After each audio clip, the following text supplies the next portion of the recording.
Even এই এবছরেই আমি কাটামারিতেই কদিন আগে লাস্ট মাসে জুন মাসে 16 কিংবা 17 হবে বাঘ ধরা হলো এবং ছাড়লাম। এটা কেন আসে, মানে ওখানে জঙ্গলে কি খাবার? অনেক কারণ হতে পারে। একটা হচ্ছে তার টেরিটোরিয়াল ফাইটে হেরে গেল, সে নতুন টেরিটরি খুঁজতে আসে। ধরুন একটা নতুন ইয়াং মানে মেল টাইগার, তার টেরিটরি নেই, সে তার জন্য খুঁজতে আসে। খাবার কম থাকলে খাবারের সন্ধানে আইল্যান্ড টু আইল্যান্ড ওরা সবসময় যায়, খাবার খুঁজে বেড়ায়, সেটার জন্য আসতে পারে। আবার অনেক সময় মানে মা বাচ্চা দেওয়ার জন্য নিরাপদ জায়গা খোঁজে। আচ্ছা। আবার একটা কখনো হয় কি মানে ভুল করে ওপারে জঙ্গল এপারেও জঙ্গল, ওটা জঙ্গল ভেবে চলে আসে। নমস্কার, আদাব, hello and welcome to a new episode of legally বাতে। অনিল দা, স্বাগত লেজালি বাতেতে। আমি আপনার এই সুন্দর একটা রিসর্টের মধ্যে বসে আছি, এত ভালো লাগছে। আর আজকে যেহেতু একটা বৃষ্টি ভরা দিন, তাতে আরও সৌন্দর্যটা আরও বেড়ে গেছে। তো আমি প্রথমে আপনার থেকে এটা জানবো যে এত সুন্দর একটা রিসর্ট, এরকম একটা জায়গা যেখানে অত সহজে সব কিছু আনা যায় না, সব কিছু জোগাড় করা যায় না, আপনি কোন মানে আপনার ভেতর থেকে ওই সাহস ইচ্ছে কি করে এলো যে এরকম একটা সুন্দর রিসর্ট আপনি এখানে বানাবেন? না, এইটা দেখুন, আমরা যখন শুরু করেছিলাম আগে, তখন খুব মানে আমাদের মানে একটা তাড়না থেকে যে আমরা একটা ধরনের জীবনযাপন করতাম, কিভাবে আর একটু ভালোভাবে ইনকাম করা যায়, বা ইনকাম করে নিজেদের সংসার চালানো, বা লোককে একটা কাজের সুযোগ তৈরি করে দেওয়া। এই জায়গা থেকে আমরা শুরু করতে করতে তারপরে আমরা অনেক ভালো লোকেরা আসতে চায়, তাদের ডিমান্ড অনুযায়ী মানে তাদের পছন্দ মতো আমাদের কাজ করতে গিয়ে এরকম একটা রিসর্ট জায়গায় চলে এসেছি। আচ্ছা, মানে অবস্থার পরিপ্রেক্ষিতে মানুষের চাহিদা অনুযায়ী। তো এই রিসর্টটা আপনি শুরু করেছিলেন মানে কোন সালে, কতদিন? 2002-এ। 2002। তো 2002-তে যখন আপনি শুরু করেছিলেন, তাহলে এখানে আপনি কি প্রথম আপনার রিসর্টটা? হ্যাঁ, এই বালি আইল্যান্ডে আমাদের প্রথম। ইনফ্যাক্ট সুন্দরবনে মাত্র 3টে ছিল, একটা সজনাখালি গভর্নমেন্টের আগে, আর একটা হচ্ছে সুন্দরবন টাইগার ক্যাম্প, আর আমাদেরটা। আচ্ছা, তো যখন আপনি শুরু করেছিলেন এখানে, যেটা আপনার সাথে গতকাল আমার কথাবার্তা হচ্ছিল যে আপনার নদী বাঁধটা অনেক সময় আগে পিছে হয়, তো এই মানে এখানে তখনকার যে এনভায়রনমেন্টটা সেটা কীরকম ছিল? মানে তখন দেখুন, আমাদের রিসর্টটা অনেক ভিতরে ছিল নদী বাঁধ থেকে। হ্যাঁ, এবং নদী বাঁধের পাশে অনেকটা জঙ্গল ছিল, প্রায় 100 মিটার মতো জঙ্গল ছিল। আচ্ছা। তো আস্তে আস্তে জঙ্গলটাও নদী গর্ভে চলে গেল। পরপর দুবার ভেঙে নদীতে চলে গেছে আমার নদী বাঁধ। 3 নম্বর বাঁধে আমরা দাঁড়িয়ে আছি, সেটাও এখনো স্টেবল নয়। ওটা কদিন পরে আমাদের প্রথম যে কটেজগুলো, হ্যাঁ, সেগুলো নিয়ে হয়তো নেমে যাবে। তো এই যে আপনি এরকম একটা যে মানে পরিবেশের মধ্যে আমরা মানে এখানে আপনি আছেন, এগুলো করছেন, এই রিসর্টটা চালাচ্ছেন, তো এইগুলোতে আপনাদের মানে কোনোভাবে আপনারা এটাকে প্ল্যানিংয়ের মধ্যে নিয়ে আসেন যে আপনি যে আপনারা বুঝতে পারছেন যে বছর দেড়েক পর এটা হতে পারে, সেই হিসেবে একটা প্ল্যানিং, কেননা একটা বড় ইনভেস্টমেন্ট আপনি করে এগুলো করেছেন, তারপরে আবার যদি ওটার ক্ষয় হয়, তো এইগুলো কিভাবে মেন্টালি কিভাবে আপনি এটাকে নেন? এটা আমরা ধারণা করেছিলাম যে এটা আমাদের 20 বছর মিনিমাম লাগবে, যেখানে আমরা প্রথম এস্টাবলিশমেন্টটা করি। তো 20 বছরে 22 বছর পরে ওটা ঠিক সেই পর্যন্ত ভেঙেছে। আরো পিছিয়ে এসে এটা করলাম, এখনো আমরা ধরে নিচ্ছি আরো 20 বছর আমাদের হাতে সময় পাবো। আচ্ছা। তো আর সমস্যা হচ্ছে, আমরা যদি আরো ভিতরে করতে চাই, প্রথমত জায়গা একটা ব্যাপার থাকে, দ্বিতীয় কথা হচ্ছে এই যে আমাদের এই মেটেরিয়ালস নিয়ে আসা, মালবাহী নৌকা করে নিয়ে এসে সেখান থেকে ক্যারেজ করা। এখানে তো এরকম গাড়ি আসলো আর একদম ঘরের পাশে ফেলে দেবে এরকম তো না। এই লোডিং আনলোডিং ক্যারেজ, এই কস্ট অনেক বেশি, যার জন্য আমাদের একটু মানে এই ব্যয়টার কথা ভেবে সেই মতো আমাদের প্ল্যান করতে হয়। তো এই যে রিসর্টটা যখন আপনি করলেন, মানে পরিকল্পনা করলেন, তখন অবভিয়াসলি একটা ইনভেস্টমেন্টের ব্যাপার আছে, জমির ব্যাপার আছে, অনেক সময় আমরা দেখি যে একটা রাজনৈতিক চাপ বলুন বা অনেক কিছু মানে চ্যালেঞ্জেস আসতে পারে। তো সেইগুলোর মধ্যে দিয়ে কি আপনাকে কখনো যেতে হয়েছে? মানে প্রথমে জমিটা কি মানে কিভাবে পেলেন এই জায়গাটা? জমিটা আমার বাবার আচ্ছা। মানে জায়গা। এটা আমাদের খুব একটা অসুবিধা নেই। হুম। আর এখানকার পলিটিক্যাল সিচুয়েশন, এখানে এই বালি আইল্যান্ড, স্পেশালি বালি আইল্যান্ড খুব কাম অ্যান্ড কোয়াইট, মানে আচ্ছা। এখানে এরকম পলিটিক্যাল ট্রাসেল খুব একটা নেই।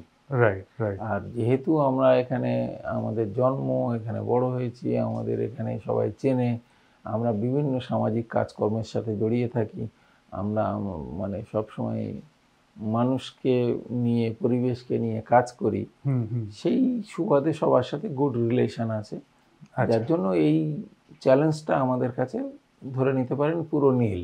Right, right. তো আপনারা যে এখানে মানে মানে কালকে আপনার সাথে কথা হচ্ছিল, অনেকগুলো মানে প্রকল্প করেন। একটা তো হচ্ছে এই রিসর্টের মাধ্যমে এবং বিভিন্ন অন্য অন্য প্রকল্প যেগুলো আপনি যুক্ত আছেন। একটা কমিউনিটি বিল্ডিংয়ের একটা ইনিশিয়েটিভ আছে, এখানে একটা জব ক্রিয়েশনের একটা ট্রেনিংয়ের ব্যাপার আছে। তো এগুলো আপনারা মানে আপনি এইগুলো কেন করছেন? মানে এই জব ক্রিয়েশন, জঙ্গল থেকেও তো এনারা রোজগার করতে পারেন।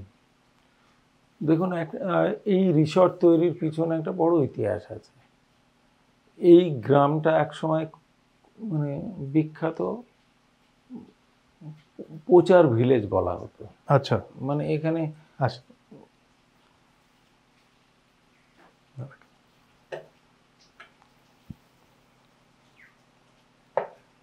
থ্যাংক ইউ ভাই। আচ্ছা, থ্যাংক ইউ। তো এনারা একটা ছোট প্রশ্ন, এই যে এখানে যে আপনার স্টাফ আছে, এনারা কি সব আপনারা লোকাল? সব লোকাল। আমাদের এই স্টাফ এখানে এরকম একটা ছোট্ট রিসর্টে আমাদের মানে পার্মানেন্ট 30 জন এমপ্লয়ি আছে। হ্যাঁ, তাদের ইএসআই, পিএফ, হ্যাঁ। প্লাস হচ্ছে আরও মানে টেম্পোরারি স্টাফ অনেক আছে, কারণ এখানে আমরা লোকাল সবজি ব্যবহার করি, হ্যাঁ। লোকাল মানে হাঁস, মুরগি, খাসির মাংস, হুম। মাছ, এগুলো সব আমরা এখান থেকে নিয়ে, বাজার থেকে করি না। গ্রামের লোকই গিয়ে বিক্রি করে, ওরা ওখান থেকে প্রফিট নেয়। বাহ। এখানকার মানুষকেই আমরা লন্ড্রির ট্রেনিং দিয়েছি। এখানে যে লন্ড্রিগুলো যে আগে গোসাবা কিংবা সোনাখালি পাঠানো হতো, হ্যাঁ। সেটাও আমরা এখানকার লোককে ট্রেনিং দিয়ে এখান থেকে ওরা ইনকাম করছে। বাহ। এখানে লেপা পচার জন্য আলাদা, মানে এই গ্রামের মহিলারা যারা মিন বাগদা ধরা, হুম, হুম, হুম। যে বাগদা ধরে ওরা নদীতে গিয়ে নানান রকম অসুখের শিকার হতো, হুম। কেউ কুমিরের ধরে নিয়ে যেত, তাদেরকে আমরা কাজের সুযোগ করে দিয়েছি। আর সব থেকে বড় জিনিস যেটা হচ্ছে, আমাদের এই রিসর্টের থ্রু দিয়ে আমরা শুরু করার পরে এখান থেকে গ্রামের ছেলেরা, গ্রামের মেয়েরা ট্রেনিং নিয়ে এখানে শিখে হুম। তারা নিজেদের মতো এই ব্যবসাটাকে শুরু করে আজকে এই পুরো গ্রামটা এখন ট্যুরিজমের উপরে নির্ভর করছে, তারা জঙ্গলের উপরে নির্ভরশীল নয়। তাদের এতে মানে মানে আমি আপনাদের গ্রামের যে আপনি শুরু করেছিলেন কোচিংয়ের ব্যাপারটা, বা কোচিং ভিলেজ বলা হতো, সেটা আসছি। বাট এই যে আপনি বললেন যে জঙ্গলের উপরে এদের জীবিকা নির্বাহটা এখন ডিপেন্ডেন্ট না, তো এতে জঙ্গলের মানে কি ক্ষতি মানে থেকে বাঁচছে জঙ্গল? জঙ্গলের থেকে ক্ষতি মানে কি, লোক যখন জঙ্গলে যাচ্ছে তাদের একটা রিস্ক থেকে যাচ্ছে। হুম। ছোট ক্রিকের মধ্যে যখন যাচ্ছে তখন কখনো কখনো কেউ বাঘের দ্বারা আক্রান্ত হয়ে মারাই যাচ্ছে, বাঘ নিয়ে চলে গেল, অথবা মৃত অবস্থায় ফেরত আনা হচ্ছে, এই রিস্কটা কভার হচ্ছে। সেকেন্ড হচ্ছে ওই মানে প্রতিকূলতার মধ্যে দিয়ে কোন দিন মাছ হবে, কোন দিন কাঁকড়া হবে কি হবে না, হুম। একটা অনিশ্চয়তা। হ্যাঁ, হ্যাঁ। তারপরে মরা কোটাল, ভরা কোটাল, মরা কোটালে মাছ হয় না, ভরা কোটাল ছাড়া হবে না, এই ব্যাপারগুলো আছে। আচ্ছা। তো এদের একটা পার্মানেন্ট কিছু একটা যদি অল্প হলেও সেটা যদি থাকে, সেটা অনেক সিকিউর। হ্যাঁ, মানে এবং বাড়ির আমরা যেটা চেষ্টা করেছি, আমরা এই যে পোচার ভিলেজ বললাম না, আমরা ফরেস্ট ডিপার্টমেন্টের সহযোগিতায় আর WWF, WPSI এরকম অর্গানাইজেশনের সহযোগিতায় আমরা বালি nature wild life conservation society বলে একটা অর্গানাইজেশন তৈরি করি, যার মূল উদ্দেশ্য হচ্ছে মানুষ জঙ্গলের উপরে নির্ভরতা যদি কমে তাহলে ম্যান অ্যানিমাল কনফ্লিক্টটা কমবে। হুম মানুষ গিয়ে কাটবে না, পশু প্রাণী মারবে না, মাছকে ধরবে না, তাহলে কি হবে? পরিবেশটা পরিবেশের জায়গায় থাকবে, মানুষ মানুষের জায়গায়, নিজস্ব রিসোর্সকে কাজে লাগিয়ে ইনকাম করা। আচ্ছা, এই ট্রেনিংগুলো আমরা ফুলফিল করেছি। আচ্ছা, এবং এর পিছনে এই অর্গানাইজেশন, ফরেস্ট ডিপার্টমেন্ট আমাদের সবসময় হেল্প করেছে, গুড রিলেশন। এবং এর মাঝখানেও যেটা হয়েছিল, কারণ সব মানুষ তো একদিনে সাধু হয়ে যায় না, আমরা স্টুডেন্ট অ্যাওয়ারনেস, গ্রামের মানুষের ছবি দেখানো পরিবেশ সম্পর্কে, তারপরে মানুষকে নিয়ে বসে তাদের বিভিন্ন রকম ট্রেনিং, কেউ যার একটু জমি আছে তার এক ফসলের জায়গায় কি করে 3 ফসল করা যায়। ধরুন একটা লোকের 1 বিঘে জায়গা আছে, তার মধ্যে 2 কাঠা জায়গার উপর একটা পুকুর আছে, একটা ছোট উঠোন আছে, একটা ঘর আছে। তো আমরা সেই লোকটাকে ট্রেনিং দিলাম, তুমি তোমার পুকুরে চারপাশে ফলের গাছ লাগাও, পুকুরে মাছ চাষ করো সায়েন্টিফিক ওয়েতে, পুকুরের মধ্যে হাঁস চাষ করো, হাঁস ডিম দেবে, মাংস দেবে। তুমি মুরগি চাষ করো, তো মুরগি মাংস ডিম দুটো থেকে পয়সা দেবে। তুমি একটা গরু রাখো, তোমার নিজের দুধটা তুমি পেয়ে যাবে। আর তোমার যে উঠোনটা আছে ওখানে তুমি কিচেন গার্ডেন করো, তাহলে তোমাকে আর বাজারে বাগ নিয়ে যেতে হবে না। মানে ইন্টিগ্রেটেড ফার্মিং। আর তোমার যেটুকু জায়গা আছে সেই জায়গায় তুমি 3 বার ফসল করো। তো এই করে আমরা ICRS থ্রু দিয়ে সেই জিনিসটাকে দাঁড় করিয়ে প্রমাণ করাতে পারলাম যে একটা মানুষ কোনো রিস্ক না নিয়ে বাড়িতে বসে, যে একজন আর্নিং মেম্বার ছিল, সে জঙ্গলের উপরে নির্ভর ছিল আর বাড়ির কেউ কিছু করতো না। এই যে জিনিসটা বললাম, এটা বাড়ির মেয়েরা বা যে ছেলে মেয়ে স্কুলে যায় তারা এটা করতে পারে, সবাই মিলে এক জায়গায় এসে তারা করতে পারে। তার বাড়ির যে আর্নিং মেম্বার তার দরকার হচ্ছে না।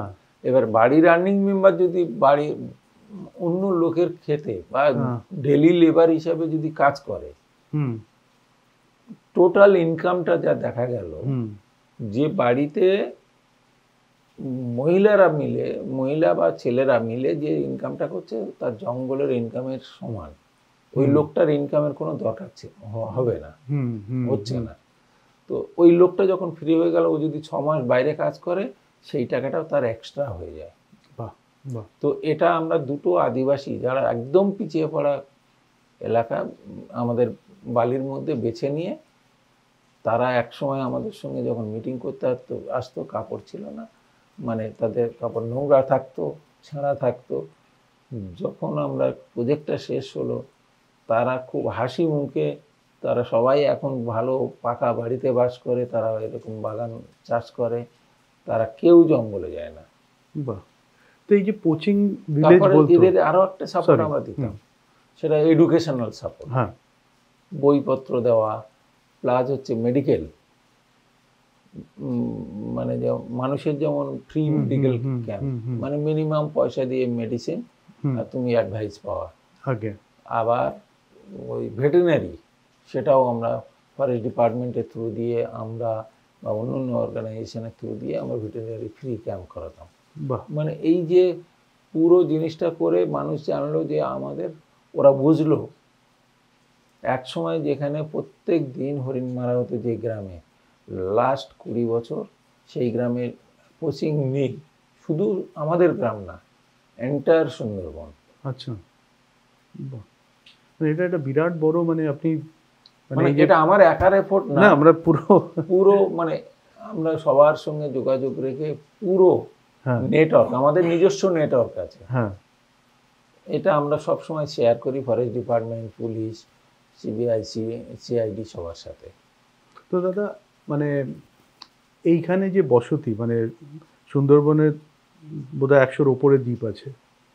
102টো দ্বীপ। 102, আর তাতে মানে মানুষ বাস করে 54টা। তার মধ্যে 2টো দ্বীপ অলরেডি সাবমার্জ হয়ে গেছে, পুরো তলিয়ে গেছে।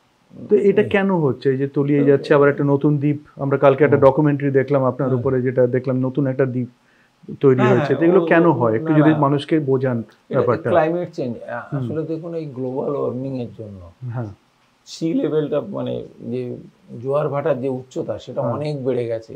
হ্যাঁ, এইবার গরমের সময় গরমকালটা মানে পিছিয়ে যাচ্ছে, হুম, গরমের ডিউরেশনটা অনেক বেড়েছে, শীতকাল কমে গেছে, হুম, হুম, বর্ষা যে সময় হওয়ার দরকার সেটা হচ্ছে না, যখন হচ্ছে তখন খুব হচ্ছে, মানে অ্যাবনর্মাল বর্ষা যেটা হুম, বলে। হুম, এই যে পরিবর্তন জলবায়ুর, হুম, এই দূষণ, হুম, এটার জন্যই এটা হচ্ছে। যেমন আমাদের আইল্যান্ড, অনেক আইল্যান্ডে ভেঙে যাচ্ছে, হুম, আবার অনেক আইল্যান্ড নতুন তৈরি হচ্ছে। হুম। তো এটার থেকে মানে মানুষ, মানে আপনারা, মানে আমরা কিভাবে নিজেদের প্রোটেক্ট করব? প্রোটেক্ট করার সহজ উপায় হচ্ছে পরিবেশকে রক্ষা করা, পলিউশন কম করা, এই যে প্লাস্টিক ইউজ হুম, করা, এই যে কলকারখানার যে গাছ কেটে ফেলা, গাছ হুম, কেটে মানে কার্বনটাকে হুম, ওরা ইয়ে করতে পারছে না। হুম, যত গাছ থাকবে তত হুম, বেশি কার্বন ডাইঅক্সাইড টেনে নেবে, হুম। আবার অক্সিজেন আমাদের দেবে। তো আপনারা, আমি দেখছিলাম কালকে ডকুমেন্টারিতে একটা বিশেষ মানে প্রচেষ্টা করছেন যেখানে আপনারা ম্যানগ্রোভ, নতুন ম্যানগ্রোভ আর কি প্লান্ট করছেন। তো এটার মানে কারণটা কি? না, এটা কারণ হচ্ছে ম্যানগ্রোভ। দেখুন, আমরা বেঁচে আছি, সুন্দরবনের লোক মূলত ম্যানগ্রোভ জঙ্গলটা আছে বলে বড় যে ঝড়গুলো আসে, হুম, প্রথম ধাক্কা ম্যানগ্রোভ সামলে নেয়। হুম, তারপরে যেটুকু থাকে সেই দেখুন, আমাদের যে নদী বাঁধ আছে, হুম, এই নদী বাঁধের বাইরে যদি ম্যানগ্রোভ থাকে না, নদী বাঁধটা ভাঙবে কিন্তু একবারে ওয়াশড আউট হয়ে যাবে না, হুম, হুম, হুম, কারণ ওভারফ্লো হলে তো ভাঙতেই হবে। হুম, তো যেখানে যেখানে ম্যানগ্রোভ, এ পর্যন্ত বড় বড় ঝড়ে যেখানে ম্যানগ্রোভ ছিল, সেই গ্রামগুলো কিন্তু একেবারে বাড়ি ঘরদোর ভেঙে উড়ে যায়নি। আচ্ছা, কিন্তু যেখানে ম্যানগ্রোভ ছিল না সেখানে একদম বাড়ি ঘরদোর সমস্ত আসবাবপত্র নিয়ে এসে কোথায় চলে গেছে তার কোনো হদিশ পাওয়া যায়নি। আচ্ছা। তো এতগুলো দ্বীপ, মানে আমি একটু হিস্ট্রির বা আপনাদের, মানে আপনার হিস্ট্রির দিকে একটু যাব, যেখানে ধরুন যে এই যে আইল্যান্ডগুলো, যে এক এক 102টি আইল্যান্ড, সেখানে 54টা আইল্যান্ডে মানুষ বাস বাস করেন। তো একটা তো সময় ছিল ওই আইল্যান্ডগুলো জঙ্গল ছিল, সেখানে মানুষের বসতি হলো। তো আপনার মানে পূর্বপুরুষদের মধ্যে কিভাবে আপনারা এই আইল্যান্ডে এলেন এবং কেন? এটা যদি একটু দর্শকদের বলেন। না, একটা এটা আমাদের যেটা হচ্ছে, আমার জন্ম এখানে, আচ্ছা। আমার দাদাদের জন্মও এখানে, কিন্তু আমার বাবা ঠাকুরদাদারা, ওরা, আমরা যেটা বাবা ঠাকুরদাদাদের থেকে গল্প শুনেছি, হুম, সেটা হচ্ছে আপনার ওই উম, ওরা যুদ্ধ, ওই যে ফাইট হয়েছিল, যে রাইট হয়েছিল, তারপরে বাংলাদেশের অত্যাচারের জন্য সমস্ত জমি জায়গা সব কিছু ফেলে দিয়ে হুম। নদী সাঁতরে এপারে চলে আসে। বাংলাদেশ থেকে? বাংলাদেশ থেকে কালিন্দী নদী সাঁতরে প্রথম হেমনগর বলে যে আইল্যান্ড আছে, হ্যাঁ, হেমগঞ্জে, ওখানে এসে বসবাস শুরু করে। হ্যাঁ, তারপরে ওখান থেকে পরপর কুমিরমারিতে আছে, আচ্ছা, কুমিরমারিতে আমার ঠাকুরদাদা জায়গা কেনে। তারপরে কুমিরমারি থেকে পাখিরালয় আছে। তারপরে শুনলো যে বালি বলে একটা জায়গা আইল্যান্ড আছে, সেখানে আবাদ হবে, হ্যাঁ। মানে লোকে মানে, জঙ্গল কেটে সেটা হ্যাঁ, ওখানে বসবাস শুরু করবে। হ্যাঁ, তো আমার ঠাকুরদাদা, আমার বাবা, কাকারা ওই জমিদারের সঙ্গে যোগাযোগ করে এখানে এসে জঙ্গল কাটা শুরু করে আমাদের এই 60 বিঘে প্লট, হুম, এটা জঙ্গল কেটে আমাদের এখানে বসবাস শুরু করে 3 ভাই বাবারা। হুম। এটা কোন সাল হবে তাও? স্বাধীনতার আগে না পরে? স্বাধীনতার পরে। হুম, ওই তারপরে এরকম। আচ্ছা। ঠিক। তো সেখান থেকে আপনাদের মানে এই বালি আইল্যান্ডে আপনাদের আর কি বাসস্থান তৈরি হলো আর কি। এটা স্বাধীনতার আগেই হবে বোধহয়। হ্যাঁ, ওই সময়।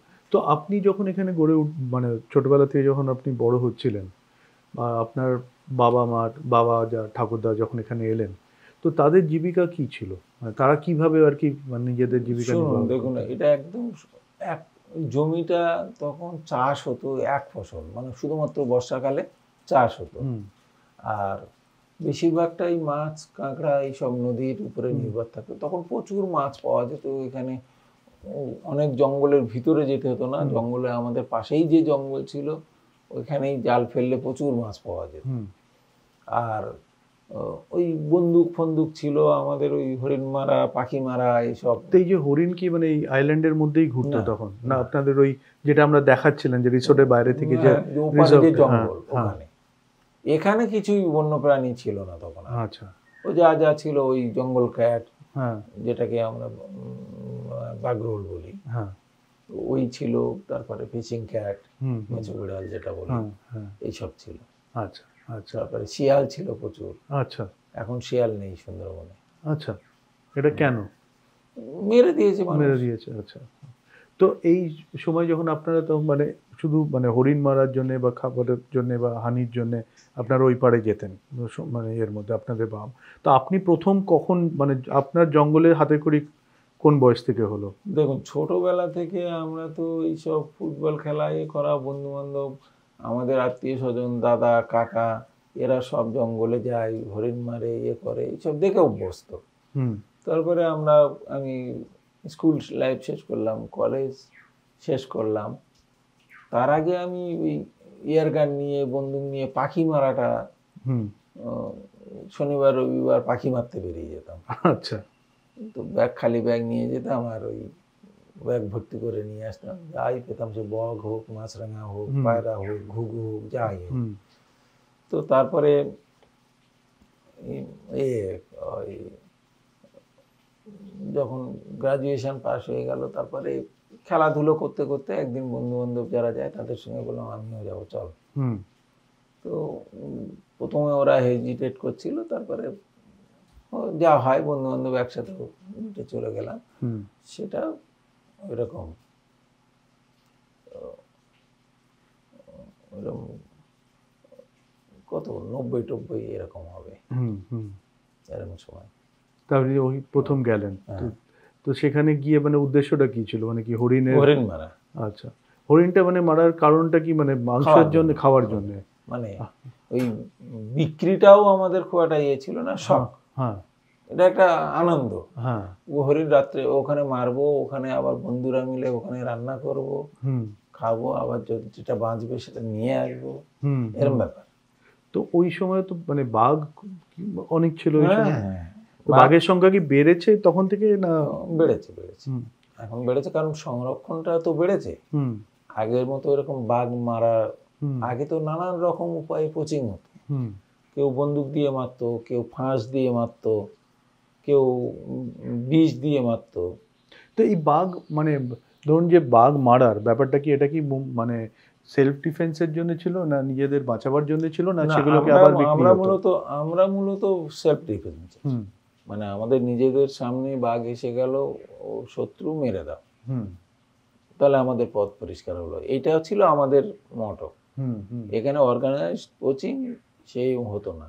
কোনো যেমনি কোনো আমি হয়তো কোচাররা, ওই বা পেঞ্চ বা এইসব মানে আমি শুনেছি, যে আমি তো যা অতটা আমার কাছে হ্যাঁ মানে দায়িত্ব নিয়ে বলতে পারবো না, বাট যা শুনেছি যে হ্যাঁ, ওখানে একটা মানে অন্য রকমের অর্গানাইজড। ঠিক, ওটা একদম ঠিক কথা। আমাদের এখানে সেটা হতো না, কিন্তু পরবর্তীকালে অনেক সময় আমি যখন ওই পথ ছেড়ে দিয়ে কনজারভেশনে আসি, আমি অনেক প্রচারকে ধরেছিলাম, তারাও এই সুন্দরবনে বাড়ি, তারা ওই হরিণের চামড়া, বাঘের চামড়া বিক্রি করার ব্যাপারটা তাদের মাথায় ঢুকে গেছিল।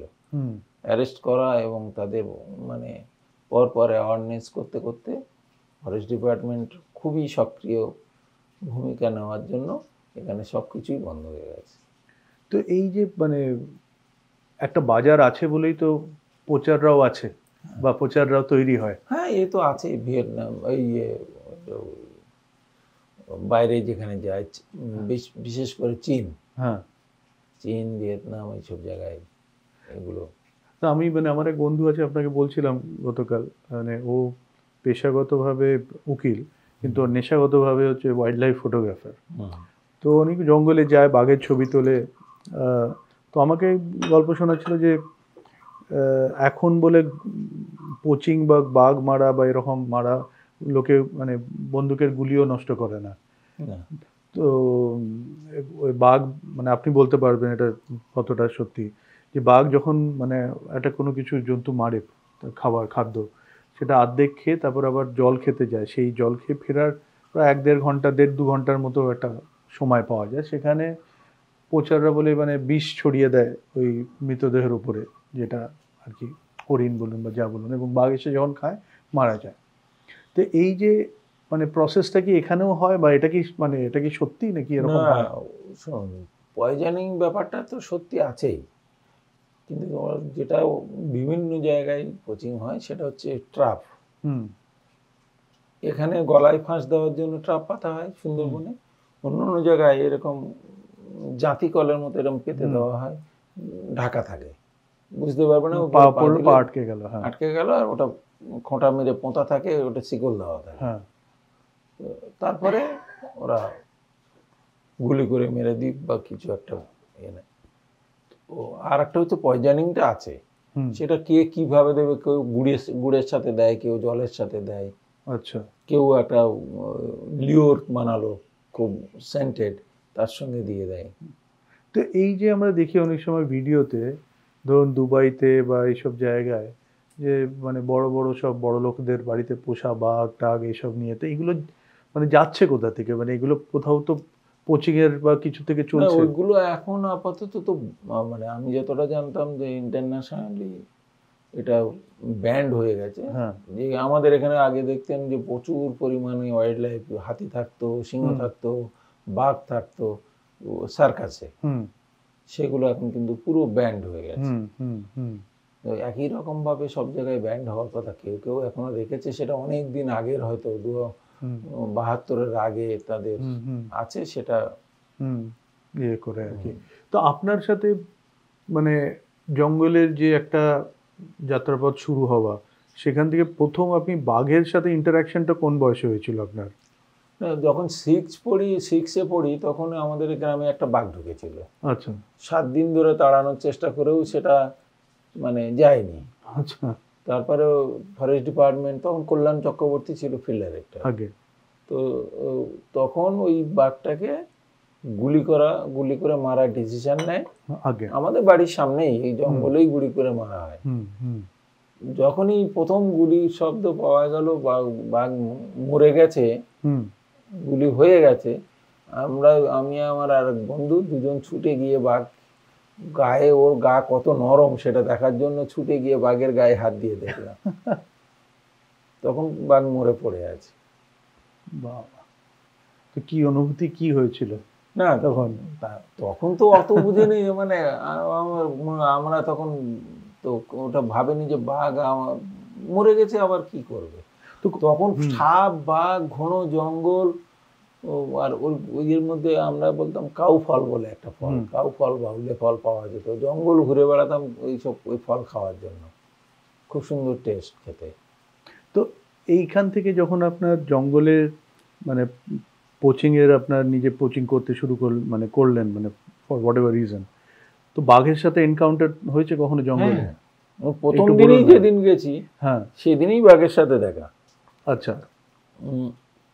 সে এক অদ্ভুত, মানে সকালবেলা আমরা যেখানে গেছি, মানে প্রথম দিন যখন শিকারে গেলাম, সকালবেলা আমার গাছতলায়, আমাদের গাছে শিকার হয়নি, হুম কিন্তু সকালবেলায় একজন আর একটা শিকারি, 3খানা বন্দুক গেছিলাম, তো আর একটা শিকারি একটা হরিণ মেরেছে, ওইটাকে নিয়ে এসে কাটা হলো, কেটে আমরা 9-10 জন ছিলাম, সবই আমাদের একই বয়স ছিল। ফুটবল খেলা করতে করতে আমরা রাত্রেবেলা, সন্ধ্যাবেলা 7টার সময় প্ল্যান করেছি, রাত্রে 12টা-1টার সময় বেরিয়ে গেছি জঙ্গলে। তো এই ঘন জঙ্গল মানে ওটা নিয়মই হচ্ছে এরকম, 12টা-1টায় যেতে হবে, পাড়া প্রতিবেশী কেউ জানলে হবে না, ফরেস্ট ডিপার্টমেন্ট, থানা কেউ জানলে হবে না, ওই অন্ধকারে লাইট ছাড়া দাঁড় ফেলা হবে, সেটা শব্দ হলে হবে না, এই ব্যাপারটা আছে। তারপরে ওখানে গিয়ে রাত্রে 3টে, 3:30 আগে অন্ধকার থাকতে থাকতে গাছে উঠে বসে থাকতে হবে, ওখানে গাছে উঠে কাশা যাবে না, কাশতে গেলেও মানে শব্দ পেলে, হরিণ খুব সেন্সিটিভ, মানে অনেক রকম আছে, পা এত সমান কাদা থাকবে, ওই আপনার ছোট ছোট কালো কালো বেড়ে পোকা বলা হয়, হ্যাঁ হ্যাঁ। ও কামড়াবে, কিন্তু চুল করলে হবে না, করলে হবে না, এরকম। বাপরে। তারপরে সাপ আছে, বিষধর সাপ জঙ্গলের মধ্যে। হুম হুম তো উঠে গেলাম, তারপরে ওই শিকার হয়ে গেল, দুপুরবেলায় রান্না বান্না হচ্ছে জঙ্গলের মধ্যে। ওখানে মনে হলো যে এই হাতে সময় আছে, হুম। এরা রান্না করতে লাগুক, চলো ওখানে একটা মধুর চাক আছে খুব বড়, ওটা কেটে আছে। এবার ওইটা কাটতে গিয়ে আমাদের মধ্যে একজন ছিল প্রদীপ বলে, একটা গাছের ডাল, ওটা ধোঁয়া দেওয়ার পক্ষে অসুবিধা হবে বলে সেটা কাটতে গেছে আগে। আর সবাই বন্দুক টন্দুক নিয়ে চারদিকে দাঁড়িয়ে আছে। যেই ওটা কাটতে গেছে, মৌমাছিরা খুব সংঘবদ্ধ জীব, হ্যাঁ। যেই জানলো যে ওটা মানে আমার শত্রু এসে গেছে, ও সব মৌমাছি একসাথে উড়ে গেল এবং আক্রমণ করে দিল। ওকে তো ধরলই, আশপাশে যারা ছিল তাদের সবাইকে ছেঁকে ধরে যাইল। মানে তখন বন্দুক গুলি সব ফেলে দিয়ে হ্যাঁ।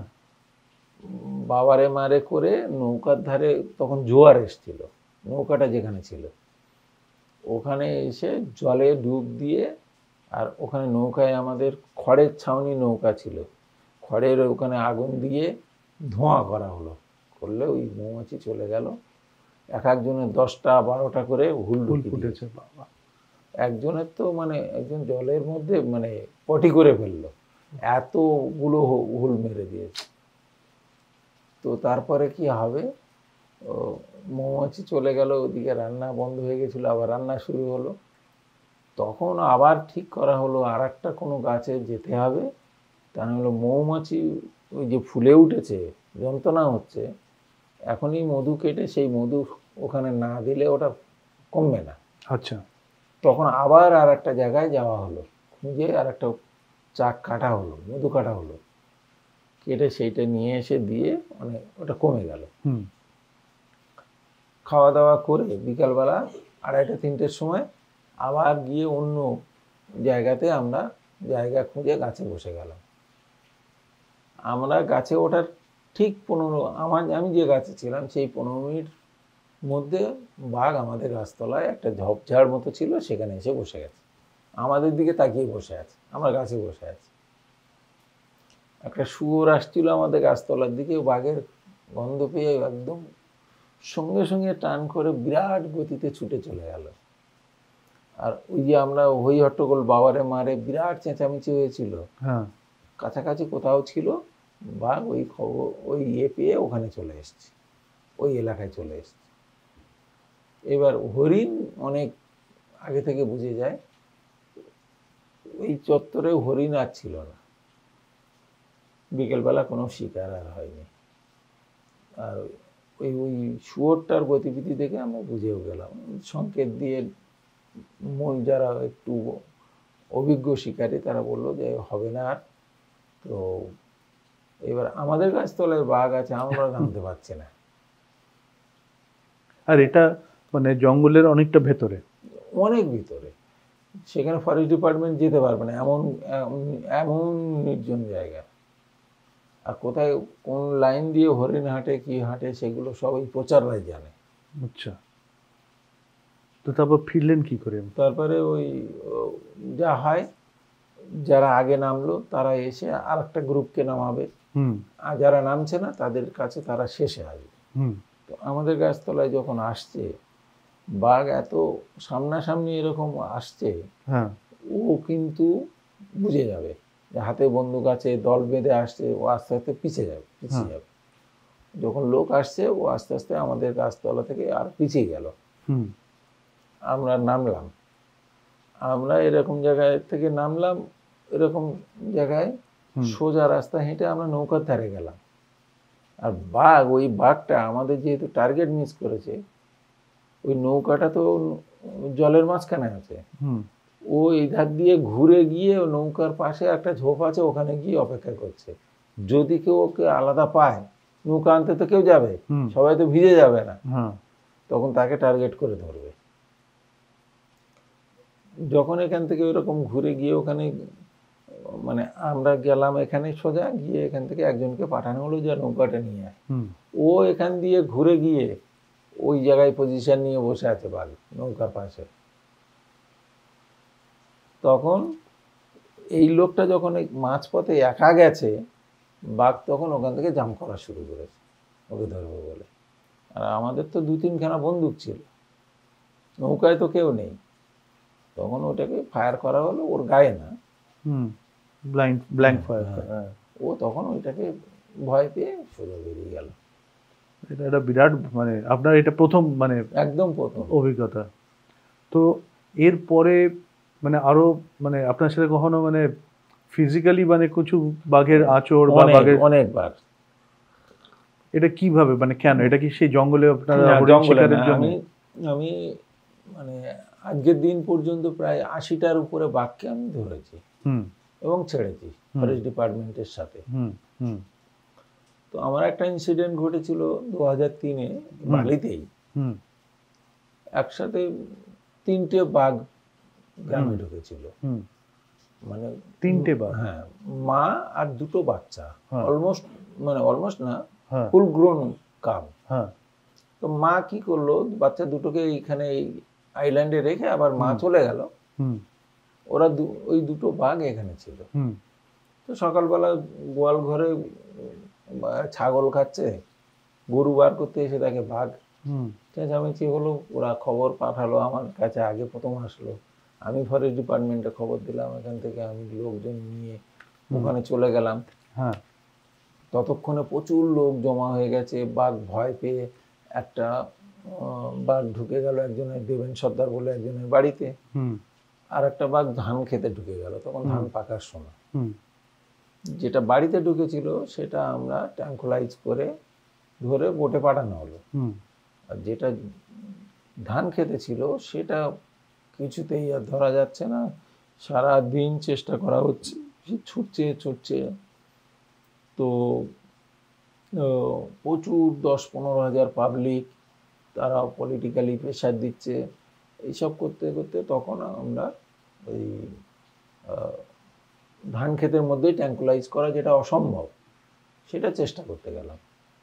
তো গোপাল তাঁতি, আমি আর মানে আরও 40-45 জন ছিলাম। হুম 2-3বার টার্গেট মানে মিস হয়ে যাওয়ার পরে লাস্ট একটা আমরা টার্গেট নিতে গেলাম যে আর একবার চেষ্টা করে দেখি। হুম তো বাঘটা ধান ক্ষেতের মধ্যে, উঁচু ধানের মধ্যে কোথায় ছিল বুঝতে পারি। হুম আমরা খুব কাছে পৌঁছে গেছিলাম, হুম। খুব কাছে, 10-12 ফুটের মধ্যে। তো এরকম যাচ্ছি, আমি একদম সামনে ছিলাম। তারপরে গোপাল তাঁতি, আরও অন্যান্য সব ফরেস্টের পুলিশের সবাই ছিল। তো খুব কাছে যাওয়া, বাঘ ভয় পেয়ে আমাদের উপরে জাম্প করে। তার আগে 7 জনকে ওই রকম মানে তাড়া করা হচ্ছে, 7 জনকে অ্যাটাক করে দিয়েছে। তাদের আবার আঁচড় দিয়েছে, দিয়েছে, ভয় পেয়ে তাদের আবার হসপিটালে পাঠানো হয়েছে। এবার ওই সময় আমাদের উপরে জাম্প করলো, পুলিশ সঙ্গে সঙ্গে গুলি করে দিল। তার পুরো এই পিছনের 2টো পা একদম পুরো ভেঙে গেল। বাঘটা এরকম যে মাটি তুলছে সেটা পুরো। এবার আমি পিছিয়ে এসছি পিছনভাবে, ও যেমন গুলি খেয়ে পড়লো, আমি পিছিয়ে এসছি, কিন্তু গোপাল তাঁতি আমার পায়ের উপর পড়ে গেল, ডান পায়ের উপর, পুরো পাটা ভেঙে গেল, আমার হাঁটু। গোপাল তাঁতি উঠে গেল, কিন্তু আমি আর উঠতে পারছি না, কারণ আমি পুরো ভেঙে গেছি। তখন সেকেন্ড গুলি করে বাঘটাকে মেরে দিল। আর আমাকেও তুললো, বাঘটাকেও কাঁধে করে নিল। এটা খুব মানে খুব বাজে, খুব খুব প্যাথেটিক ঘটনা। কিন্তু ঘটনাটা হচ্ছে, বাঘটাকে না মারলেও হয়তো আমাকে মেরে দিত, এরকম ব্যাপার, বা গোপালদাকে মেরে দিত, কিছু একটা। তো এই যে ধরুন বাঘ যে মানে গ্রামের মধ্যে প্রায় আমরা শুনি, মানে এখনো একটু কম, আগে আরো বেশি শুনতাম, এটা কেন আসে মানে? না, এই তো 2022-এ 2023-এও এসছে, ইভেন এই এবছরেই আমি কাঠামারিতে এই কদিন আগে, লাস্ট মাসে, জুন মাসে 16 কিংবা 17 হবে, বাঘ ধরা হলো এবং ছাড়লাম। তো এটা কেন আসে মানে ওখানে জঙ্গলে কি খাবারের? অনেক কারণ হতে পারে। একটা হচ্ছে তার টেরিটোরিয়াল ফাইটে হেরে গেল, সে নতুন টেরিটরি খুঁজতে আসে। ধরুন একটা নতুন ইয়াং মানে মেল টাইগার, তার টেরিটরি নেই, সে তার জন্য খুঁজতে আসে। খাবার কম থাকলে খাবারের সন্ধানে আইল্যান্ড টু আইল্যান্ড ওরা সবসময় যায়, খাবার খুঁজে বেড়ায়, সেটার জন্য আসতে পারে। আবার অনেক সময় মানে মা বাচ্চা দেওয়ার জন্য নিরাপদ জায়গা খোঁজে। আচ্ছা। আবার একটা কখনো কখনো হয় কি, মানে ভুল করে ওপারে জঙ্গল এপারেও জঙ্গল, ওটা জঙ্গল ভেবে চলে আসে। তো সুন্দরবনের বাঘেদের মানে আমি যতটুকু শুনেছি, আপনি দাদা আমাকে কারেক্ট করতে পারেন, যে মানে ভারতবর্ষে যে অন্য প্রান্তে যেরকম বাঘ আছে তাদের থেকে বলে সাইজে অনেকটা ছোট, এটা কেন? দেখুন, এখানকার বাঘ অন্যান্য জঙ্গলের মতো এত মোটা ফেটিয়ে এরম না। ওখানে যেমন এখানে খাবার সংগ্রহ করাটা একটা বিরাট চ্যালেঞ্জ। নিয়ম মানে প্রথমত নদী সাঁতরাতে হয়, দ্বিতীয়ত এত কাদা, তার মধ্যে শিকার ধরা, শিকার পাওয়া, অনেক পরিশ্রম করতে হয়। আর আমি যেটা দেখেছি, এত বাঘ ধরা এবং ছাড়ার সাথে যুক্ত থাকার সুবাদে হার্ডলি 120-র উপরে আমাদের কোনো ফুল গ্রোন টাইগারের আমি ওয়েট দেখিনি।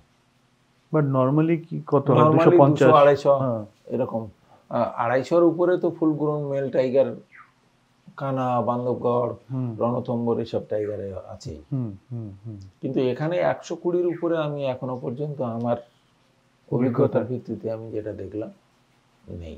তো সুন্দরবনের মানে যেটা ধরুন আমরা যেটা যারা অতটা বুঝি না বন্যপ্রাণী বা সংরক্ষণ সম্বন্ধে, আমরা একটা কথা মানে অনেক ছোটবেলা থেকে শুনে এসেছি যে সুন্দরবনের বাঘ হচ্ছে মানে ম্যান হান্টার, ম্যান ইটার। এটা কেন এই প্রবাদটা এসছে? এটা কি নোনা জল বা কিছুর জন্য না কেন? না, এটা শুধুমাত্র বাঘকে ব্লেম করার জন্যই বলে। দেখুন, একটা জিনিস, মানে আমি সুন্দরবনের ছেলে, জন্ম এখানে, বড় হয়েছি এখানে আমি অনেক কিছু, মানে এত বাঘ ধরা ছাড়ার সাথে যুক্ত। বাঘ যখন গ্রামে আসে তখন কিন্তু মানুষকে মারে না, কিন্তু মানুষ যখন জঙ্গলে যায়, জঙ্গলের মধ্যে অ্যাক্টিভিটি করে, তখন কিন্তু বাঘ আক্রমণ করে। তার মূল কারণ হচ্ছে একটাই, বাঘ খাবারের সন্ধানে পাগলের মতো ঘুরে বেড়ায়। সুন্দরবনে খাবার সংগ্রহটা বাঘের কাছে একটা বিরাট চ্যালেঞ্জ। খাবার খুঁজে পাওয়া, আবার খুঁজে পাওয়া খাবারকে ধরাটা, অত ঘন জঙ্গল, পাঁক এসব আছে, তো সেটাও তার কাছে বিরাট চ্যালেঞ্জ। সেই জায়গায় দাঁড়িয়ে যখন মানুষ ওখানে গিয়ে ওই জঙ্গলের মধ্যে গিয়ে কাটবে, একটা মুভিং অ্যানিমাল হিসাবে ট্রিট করে, সঙ্গে সঙ্গে তাকে অ্যাটাক করে। আচ্ছা, ওখানে মাছ ধরার জন্য নৌকায় বসে নড়াচড়া করছে, একটা মুভিং কিছু, ও সেটাকে আক্রমণ, প্রে ভাবছে, প্রে। হ্যাঁ। তারপরে কোনো মানুষ জঙ্গলের মধ্যে গিয়ে গর্ত থেকে কাঁকড়া বার করছে, তখন তো একটা মুভিং মানে অ্যাক্টিভিটি হচ্ছে, যেমন শুয়োর ওখানে শিকড় তুলে খাওয়ার জন্য নড়ছে বা এ করছে, বাঘ গিয়ে তাকে ধরে। ঠিক মানুষকেও মানুষ হিসেবে ধরে না, প্রাণী হিসেবে, প্রাণী হিসেবে।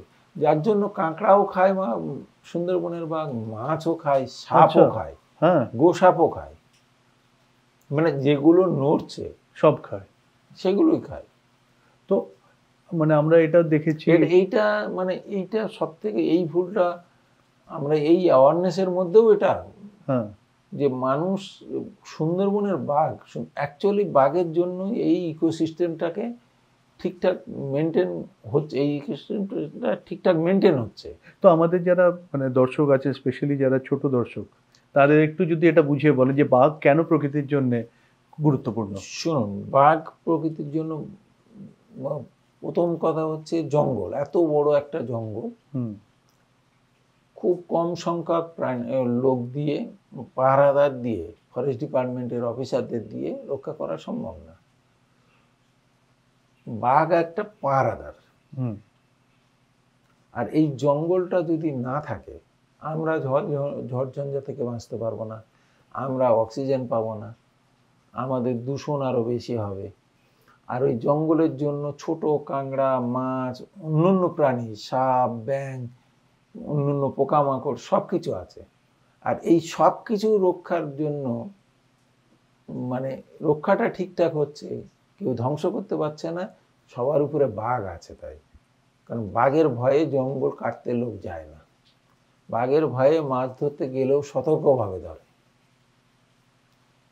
তো আমরা দেখেছি যে মানে অনেক সময় আমরা ছবিতে দেখেছি বা একটা দৃশ্য খুবই কমন সুন্দরবনে মাছ ধরার ব্যাপারে, যে পেছনে একটা মুখোশ পরে অনেকে মাছ ধরেন, স্পেশালি যখন ছোট ছোট ক্রিকগুলো যায় যেখানে দুদিকে জঙ্গল, মানে এমন বাঘের জন্য তো কিছুই না, মানে একটা লাফিয়েই পার হতে পারে। তো এই যে পেছনে যে একটা মুখোশ পড়ে বা একটা, এটা কি কাজে আসে বা বাঘ এটা বোঝে? দেখুন, এটা আমাদের অনেক সময় ধারণা ছিল বা আগেও এটা দেখেছি সব মধুবালাদের, যে বাঘ সামনাসামনি অ্যাটাক করে না। হুম কিন্তু এটা সত্যি, সামনাসামনি ওরা করে না, ওরা লুকিয়ে ধরে।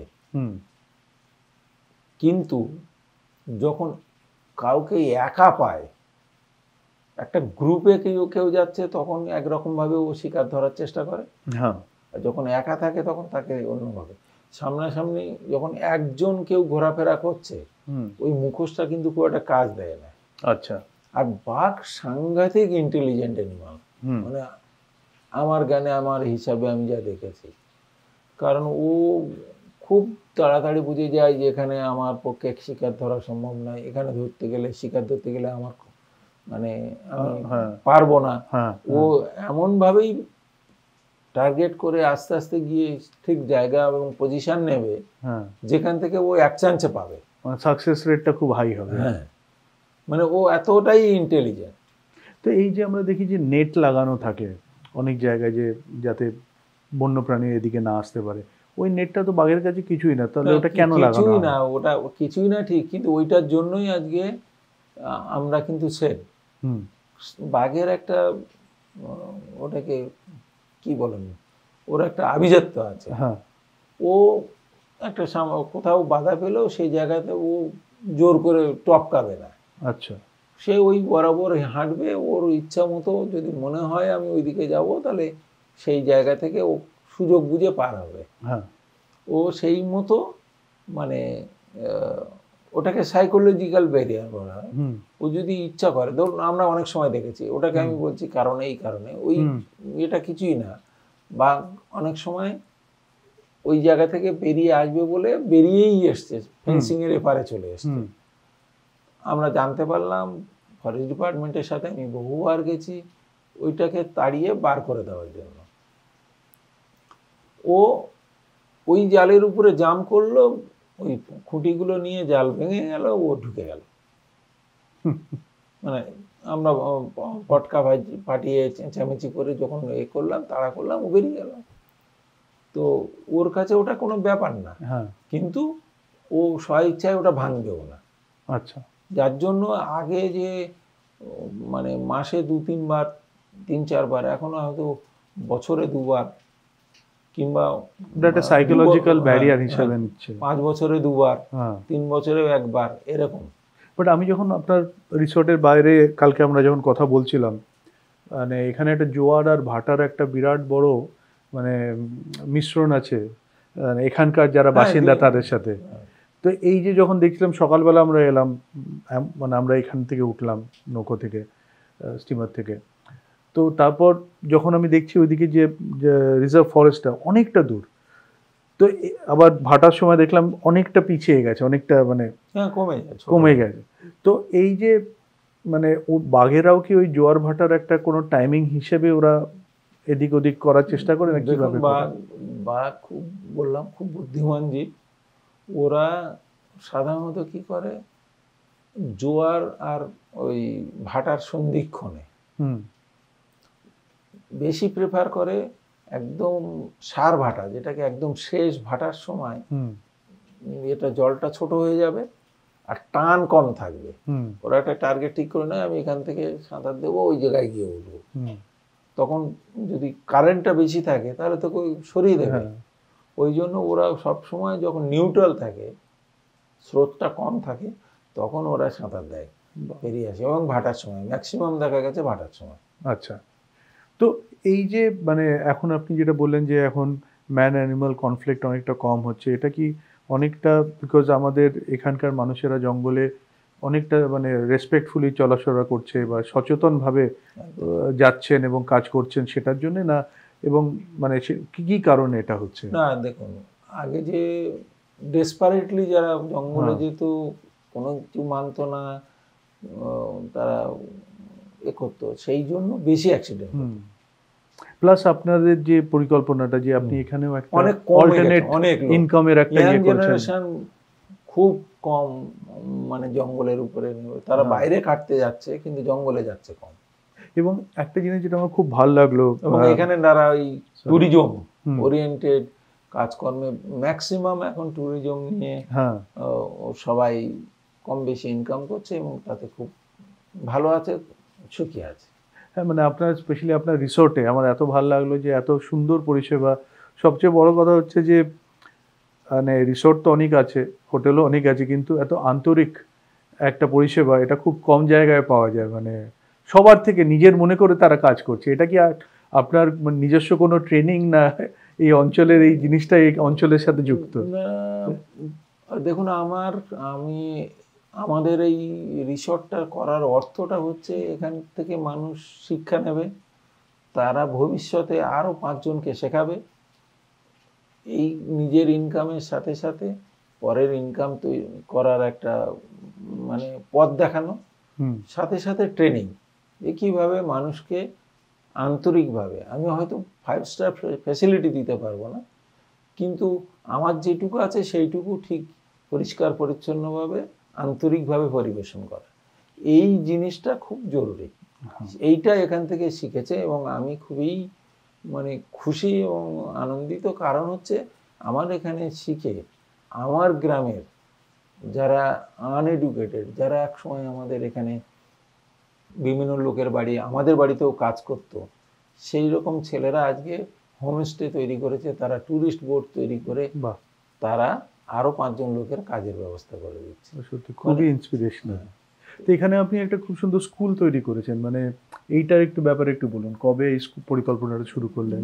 দেখুন, এই স্কুল তৈরি করার পিছনে আমরা যখন আমাদের অর্গানাইজেশন তৈরি করলাম, আমরা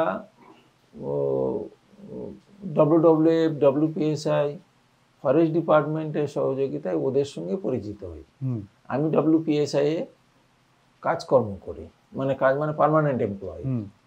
তারপরে WWF এর স্টেট ডাইরেক্টর কর্নেল শক্তিরঞ্জন ব্যানার্জি, উনি বললেন যে এখানে এডুকেশন অ্যাওয়ারনেস প্রোগ্রাম করা উচিত। তো আমরা স্কুলগুলোকে নিয়ে, প্রত্যেক স্কুলে 2 জন করে মাস্টারমশাই আমাদের অ্যাডভাইজার, 25 থেকে 50 জন পর্যন্ত স্টুডেন্ট আমাদের মেম্বার, এই করে তাদের নিয়ে বিভিন্ন অ্যাওয়ারনেস। কারণ হচ্ছে কি, দেখুন তখন প্রচুর পোচিং হতো, ইললিগাল ফিলিং মানে কাঠ কাটা হতো, কেউ মাছ ধরতে গেল, কিছু কাঠ কেটে নিয়ে এসে বাড়ির ঘরের ছাউনি, বেড়া এইসব করতো, গরান কাঠ, কাঁকড়া কাঠ। তো এইবার আমরা পথ বেছে নিলাম যে ছেলে মেয়েদের কাছ থেকে ইনফরমেশান নেওয়া, তার বাবা যায় জঙ্গলে, তাদেরকে বোঝানো যে এই গাছ কাটলে এই ক্ষতি হবে, এই পরিবেশ হবে, এইভাবে আমরা ঝড়ের কবলে পড়ে আমরা একদিন থাকতে পারবো না। তারা এই জিনিসটা বোঝার পরে তারাই, তার বাবা আমাদের, ধরুন কারোর বাচ্চা ছেলে যারা স্কুলে পড়ে, সে যদি গিয়ে বলে বাবা তুমি মাছ ধরতে যাও কিন্তু কাঠ কাটাটা উচিত না, তার মাথায় ওটা স্ট্রাইক করে, ইম্প্যাক্টটা অনেক বেশি থাকে। তো সেই সব বোঝানো, এবং আমরা অনেক ইনফরমেশন তাদের থেকে পেয়েছি। হয়তো ছেলের কথা শুনে কিছুটা শুনেছে, কিছুটা শুনেনি, তখন এসে বলেছে যে কাকু এরকম আমার বাবা কালকে কিন্তু এরকম এতগুলো খুঁটি কেটে এনেছে। তো এই খবরগুলো আমরা কালেকশন করে তার সঙ্গে গিয়ে বোঝানো, বলা, এই করে করে আমরা অনেক ফল পেয়েছি। এবার তারপরে আমার মনে হলো আমাদের এখানে বাচ্চা ছেলেমেয়েরা ছোট থেকে কেউ, যেটাকে আমরা পাঠশালা বলি, না পড়ে, সবারই তো বাড়িতে অভাব, বাচ্চা ছেলে মেয়েগুলো রাস্তা খেলতে খেলতে কেউ জলে পড়ে মারা যায়, কেউ স্কুলে আসে না, ওই করতে করতে যখন বড় হয়ে গিয়ে অ ক খ শিখতে যায় তখন তার ইচ্ছাও থাকে না। তখন আমরা মনে করলাম একটা পাঠশালা করা উচিত। রাস্তার উপরে একটা ঘর করলাম, খড়ের করে ওখানে আমরা শুরু করি 2003-এ। আচ্ছা। তারপরে ওইটা করতে করতে আমরা 2007-এ এখানে একটা বিল্ডিং করি, করে ওইটাকে এখানে নিয়ে আসে। বাহ। ওখানে তখন আমরা ওইরকম 10-15 জন দিয়ে শুরু করেছিলাম, আমাদের 70 জন এখানে ছেলে মেয়ে এখন আছে। 3 জন টিচার আছে যারা এই গ্রামের মহিলা, বাহ। শিক্ষিত। তারা এখানে কেউ একজন MA পাস আছে, BA পাস আছে, বাহ। হায়ার সেকেন্ডারি পাস আছে। প্রি প্রাইমারি স্কুল করলাম। বাহ। আর এবছর থেকে আমরা প্ল্যান করেছি এটাকে ইংলিশ মিডিয়াম করব। এটার পিছনে আমাদের যুক্তি হচ্ছে, আমরা ওই যে গাছ লাগিয়েছি কার্বন ক্রেডিটের একটা প্রজেক্টের বাহ। একটা সংস্থা, তারা আমাদেরকে হেল্প করেছে স্কুলটাকে বাড়ানোর জন্য। বাহ। এটাকে আমরা মাধ্যমিক পর্যন্ত করব এবং ইংলিশ মিডিয়াম করব। কারণ হচ্ছে একটাই, এই আমাদের গ্রামে যে ট্যুরিজম ম্যাক্সিমাম ব্যাঙ্গালোর, বোম্বে, দিল্লি, হায়দ্রাবাদ থেকে প্রচুর ফটোগ্রাফি, আমরা এখানে গাইড ট্রেনিং দিয়েছি তাদের, মানে পাখি দেখানো, ওয়াইল্ড লাইফের মানে যা সাইটিং সব গাছ চেনানো, এইসবগুলো আমাদের এই ট্রেনিং হলেই দিয়েছি। আমরা পুরো জিনিসটা ফরেস্ট ডিপার্টমেন্টের সাথে কোলাবোরেট করেই করি, কারণ ওদের সাহায্য ছাড়া আমরা কিছুতেই এগোতে পারতাম না। সাথে সাথে অন্য বড় বড় অর্গানাইজেশন যেগুলো WWF, WPSI, আরও অন্য যা অর্গানাইজেশন আছে, তারা আমাদের প্রচুর হেল্প করে। তো এই যে মানে যে জিনিসটা আমার মানে আপনার পার্সোনালি এর থেকেও জানার ইচ্ছা আছে যে আপনি একটা গ্র্যাজুয়েট হয়ে কখন ইচ্ছা হয়নি যে মানে একটা সহজ অন্য রকমের জীবন, যেটা হয়তো অনেক লাক্সারি দেবে আপনাকে, এত কিছু লড়াই, এত কিছু কষ্টের মধ্যে দিয়ে যাওয়ার দরকার হতো না? কখনো মনে হয়নি যে আপনি ওইদিকে কোনো চাকরি নিয়ে আর এদিকে ফিরবো না? না, একবারে যে পাইনি কিছু সেটাও না, আমি পেয়েছিলাম, কিন্তু ব্যাপারটা হয়েছে আমার বন্ধু বান্ধবরা সবাই, যারা আমরা একসাথে থাকতাম, সবাই মানে সবাই বলে না, ম্যাক্সিমাম এখন স্কুল টিচার আছে, কেউ কলেজের প্রফেসরও হয়েছে, তারপরে কেউ রেলে, কেউ মানে ফুড ইন্সপেক্টর, এরকম। তো আমি না চেষ্টা মানে স্বাভাবিকভাবেও 2-1টা সুযোগ পেয়েছিলাম, কিন্তু আমার মনে হয়েছিল যে তার থেকে ভালো নিজে কিছু করার। সেই জায়গা থেকে নিজে কিছু করতে গিয়ে আমি অনেক থ্রেট, অনেক রকম প্রতিকূলতা, অনেক উপহাস, ব্যঙ্গ, অনেক কিছু সহ্য করতে হয়েছে। ইভেন অনেক কিছু চক্রান্তের শিকারও হতে হয়েছে, সে বন্ধুবান্ধব থেকে হোক, পুরো পাড়া প্রতিবেশী, আত্মীয় স্বজন। তো সেই জায়গাগুলো কাটিয়ে আজকের দিনে মানে আমি যদি একজনেরও পাশে দাঁড়াতে পারি, সেই আনন্দটা আজকের দিনে আমি খুব পাই। এবং আমি মনে করি যে এরকমভাবে যদি একটু সমাজকে আরও একটু উঁচু জায়গায়, ভালো জায়গায় নিয়ে যেতে গেলে এই এফোর্টটা খুব দরকার আছে। এবং এর জন্য খুব অনেক বড় শিক্ষার দরকারও হয় না, কিন্তু ভালো লোকের সংস্পর্শে, ভালো পরামর্শদাতা পেতে হয়। তো আমার কপাল ভালো, আমি খুব ভালো ভালো অফিসার, ভালো ভালো লোকজনের সাথে পরিচিত হতে পেরেছি এবং তাদের সহযোগিতা পেয়েছি। দাদা অনেক অনেক ধন্যবাদ, এত ভালো লাগলো। আর অনেক অনেক কথা বলার আমার ইচ্ছে, কিন্তু আমরা বলবো ক্যামেরার ওপারে। পার্সোনালি আমি এটাই বলবো যে আমি অনেক বেশি সাহস, অনেক বেশি স্বপ্ন এবং অনেক বেশি ইন্সপিরেশন নিয়ে এই সুন্দরবন থেকে এইবারের জন্য যাব এবং আবার ফিরবো, শুধু এই লোভে যে আপনার সাথে আরও কথা বলার এবং আরও অনেক কিছু শেখার জন্য। Thank you.